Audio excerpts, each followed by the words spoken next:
ตอกบาทหนึ่งให้เจ้าได้งัวแม่ลายตอกบาทสองให้เจ้าได้ไปเขาหยองตอกบาทสามให้เจ้าได้ข้องเก้ากำตอกบาทสี่ให้ได้เข้ามื่นมาเหยียตอกบาทห้าให้เอามาแม่ตอกบาทสี่ให้ได้คำ90,000ตอกบาทห้าให้ได้เข้ามื่นมาเหยียตอกบาทหกให้ได้เมียมานอนเคียงข้างตอกบาทเจ็ดให้ได้สร้างมาหงตอกบาทแปดให้ได้ซ้ายโถงมานอนเฝ้าเล่าตอกบาทเก้าให้ได้ผู้เฒ่ามานอนเฝ้าเฮือนตอกอีก3 บาทว่ามันยืนกราบสุขสบายดีพ่อแม่พี่น้องเป้าป่ายและ FC ที่น่าฮักของแก่นสุขทุกคนกลับมาพบมาพ่อกับแก่นสุขสาวลาวในต่างแดนคือเก่าคือเดิมเนาะมีได้หลายคนที่ว่าเพิ่นขอกันเข้ามาแล้วตอนนี้เนาะแก่นสุขก็ได้ออกปึ้มเล่มใหม่เนาะเป็นปึ้มเล่มที่2เนาะคือแก่นสุขออกปึ้มเล่มใหม่มี FC ได้หลายคนเพิ่นขอกันเข้ามาโดนแล้วมื้อนี้ก็แก่นสุขก็มาเปิดตู้ปึ้มเล่มใหม่เนาะแล้วอยู่ในปึ้มเล่มใหม่นี่ก็มีหลายบทเด้อจ้ะพี่น้องและที่ว่าจันซุกเว้าไปบางกี้นี่เป็นคำตอกซิวหรือว่าตอกตะปูห้อยเพื่อว่าห้อยถงห้อยของดีของค่ำของคูณเวลาที่เฮาปลูกบ้านใหม่ปลูกเฮือนใหม่ขึ้นมาแล้วเพิ่นก็จะมีพิธีขึ้นเฮือนใหม่แล้วเพิ่นก็จะมีหลังจากที่เข้าไปในเฮือนในศาลหลังใหม่แล้วเพิ่นก็จะ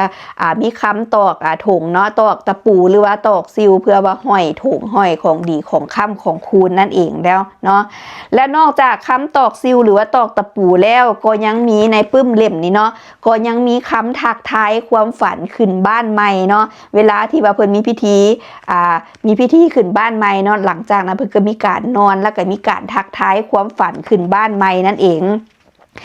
และนอกจากนั้นก็ยังมีคำขึ้นเฮือนใหม่เนาะคำผูกแขนขึ้นเฮือนใหม่นั่นเองแล้วนอกจากนั้นก็ยังมีคำเปิดห้านใหม่เนาะเปิดห้านใหม่ปลูกห้านใหม่ใส่หญ้าเต็มเนาะเวลาที่เฮามีห้านขึ้นมาปลูกห้านใหม่ขึ้นมาแล้วเพิ่นก็จะมีพิธีการต่างๆหรือว่ามีคำบูชาหรือว่าคำที่ว่าเฮากล่าวเปิดห้านใหม่หรือว่าปลูกเฮือนใหม่ใส่หญ้าเต็มก็ใส่ได้เหมือนกันสำหรับมื้อนี้เนาะสำหรับคำเปิดห้านใหม่นั่นเองเนาะแล้วนอกจากนั้นก็ยังมีคำอย่างนอกจากนั้นก็ยังมีคำบูชาขันใดน้ำนอกก็มีคำบูชาขันใดน้ำในปึ้มนี่ว่าซันซะและนอกจากนั้นก็ยังมีคำอวยพรอีกหลายๆบทและนอกจากนั้นก็ยังมีคำผูกคอต่อแขนสำหรับผู้บ่าวแล้วก็ผู้สาวที่ว่าบ่ทันได้แต่งงาน FC เพิ่นขอกันเข้ามาดนแล้วเนาะจันสุกก็หาก่อนได้ออกแล้วนอกจากนั้นอยู่ในปึ้มเล่มนี้ก็ยังมีคำอวยไซให้พรครูบาอาจารย์พระเนนจันสุกจะเว้าให้ฟังน้อยนึงเนาะมี FC เพิ่นหลายๆคนเพิ่นให้ความสนใจเนาะสำหรับคำอวยพรครูบาอาจารย์พระเนนว่าดังนี้ญาทานบวชสืบสร้างธงเพศพรหมจรรย์ยากสันทางศึกละนึกไปเจ้าทางให้มิใจใส่มั่นขยันเพียรเฮียนทำประพฤติธรรมให้ได้ใจมั่นเที่ยงตรงถ้าประสงค์เฮียนหู้ทางฝ่ายขันธะเฮียนบาลีธรรมาเอกโทให้เฮียนหู้ธรรมดาบาลีเนาะ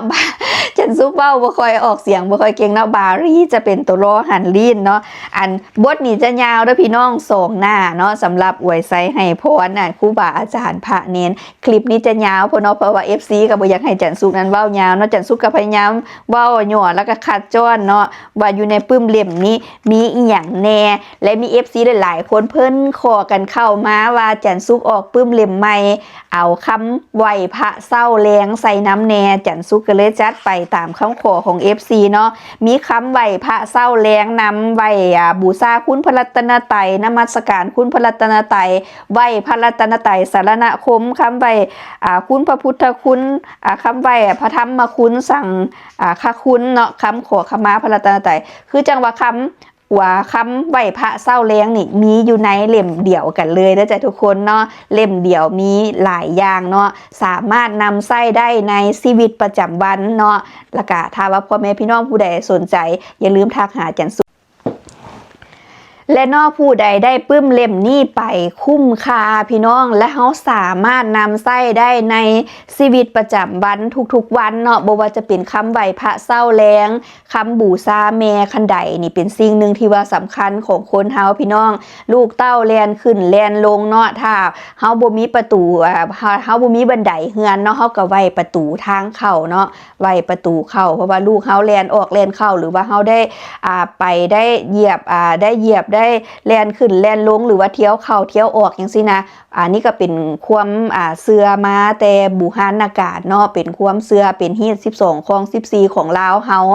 เพิ่นก็จะมีการบูชาแม่คันใดบูชาขี้ไฟอย่างซี่เพื่อว่าให้เป็นสิริมงคลแก่เฮาและครอบครัวยามมีโจรมีผู้ร้ายคนร้ายมาหรือว่ามีสิ่งใดที่ว่าบ่ดีเนาะที่จะก้าวกายหรือว่าก้ำกายเข้ามาในเฮือนในศาลเนาะแม่บันไดเพิ่นก็จะไล่หนีหรือว่ามีสิ่งบ่ดีจะเข้ามาเฮือนในศาลเพิ่นก็จะปลุกจะห้องเจ้าของบ้านให้ตื่นมาหรือว่าถ้ามีเงินมีคำเนาะมีสิ่งดีๆมีสิ่งที่ว่าเป็นมงคลเนาะแม่บันไดเพิ่นก็จะเชิญเข้ามาเฮือนในเข้ามาในเฮือนในศาลเนาะบ่ให้ก้ำกายบ่ให้กายไปทางอื่นเนาะมีความเป็นมงคลหรือว่ามีสิ่งดีๆเงินคำกับแก้วเนาะเพิ่นก็จะเชิญขึ้นมาเทิงเฮือนเทิงศาลอันนี้เป็นความเชื่อมาแต่กี้แต่ก่อนเนาะเพราะฉะนั้นทุกคนอย่าลืมเนาะบูชาแม่คันใดเนาะวันศีลวันพระเนาะเฮ็ดบ่ให้หมองคองบ่ให้เศร้าเพราะฉะนั้นทุกคนอย่าลืมบูชาแม่คันใดเนาะและนอกจากนั้นอยู่ในปึ้มก็ยังมีคำเปิดห้านใหม่ FC หลายๆคนขอกันเข้ามากันเลยว่าย้ำอีกเทื่อนึงเนาะคำบูชา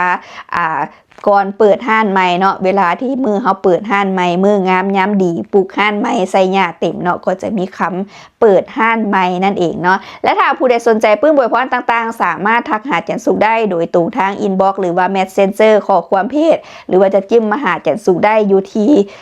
WhatsApp เนาะขึ้นอยู่ใต้คลิปก็ทักเข้ามาหาจันสุขได้แต่ทักเข้ามาหาจันสุขแล้วทุกคนจะฝากข้อความหรือว่าจะเขียนฝากไว้ก็ได้เนาะแต่ว่าคาโทรหาจันสุขบ่ค่อยรับเพราะว่าจันสุขไปเวียกเนาะไปแต่เศร้าคำกับคนมาถ้าจันสุขวางแล้วก็สะดวกยามใดจันสุขจะตอบและปึ้มทรงที่บ้านเฮาเนาะทรงที่เมืองลาวทั่วประเทศทรงทุกแขวงเนาะแม่นน้องสาวของจันสุขจัดทรงให้เนาะถ้าว่าผู้ใดสนใจปึ้มอวยพรต่างๆสามารถทักหาจันสุขได้เนาะแล้วเนาะสั้นมาฮ้อนนี่จันสุขเองหวังว่าคลิปนี้คงจะสร้างความสุขและเป็นประโยชน์ให้กับพ่อแม่พี่น้องป้องป่ายนั่นบ่หลายก็น้อยถ้าทานผู้ชมเข้ามาเบิ่งแล้วเห็นว่าคลิปนี้ดีและมีประโยชน์อย่าลืมแบ่งปันให้คนที่ทานฮักได้รับเบิ่งรับชมนำสำหรับมื้อนี้จันสุขขอลาพี่และน้องไปก่อนแล้วพบกันใหม่ในเทื่อหน้าสำหรับเทื่อนี้สำบายดีอยู่ดีมีแฮงสู่คู่สุคน